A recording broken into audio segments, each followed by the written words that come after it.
Ayun naman pala. If the feeling is gone, bakit hindi mo pa siya iwan? Bakit niyayaya mo pang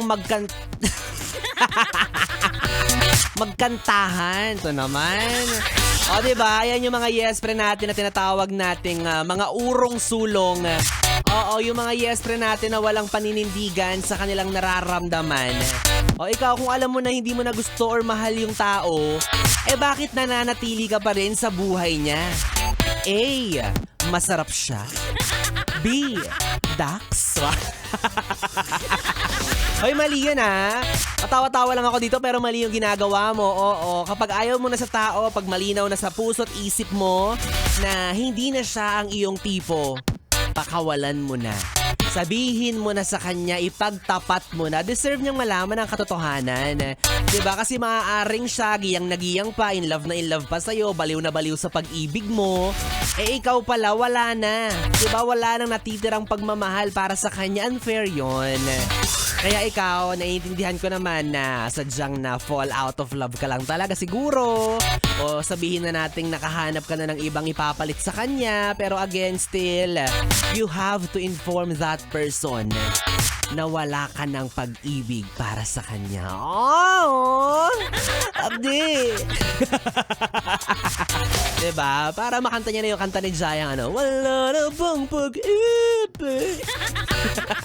Kakainis. Pero may mga ganyan kasi talaga, no? Yung mga nagbibigay pa rin sa atin ng mixed signal. Although sabihin na natin, nakakaramdam na yung partner niya na hindi na yan mahal. Diba? Oo, talaga nararamdaman niya yan for sure. Diba? Na parang mixed signal na ibinibigay na ano ba? Mahal pa ba ako o hindi na? May pag-asa pa ba kami o wala na? Diba? Parang yung ex mo na yan.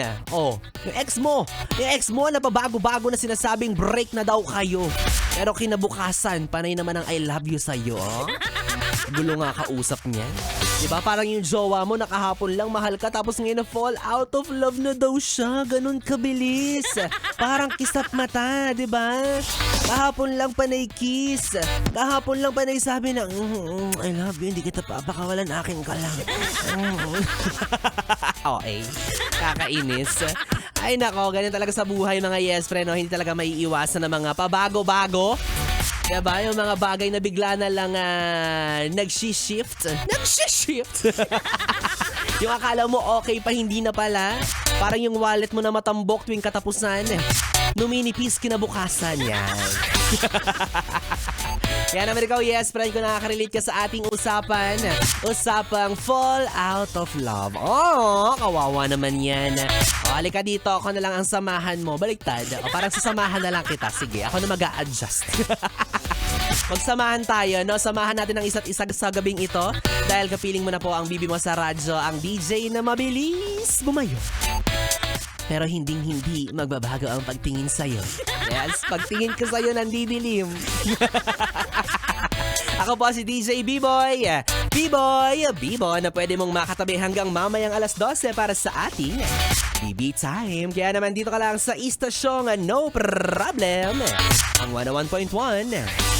Yes, FM. Solid. Oras natin, 9:36.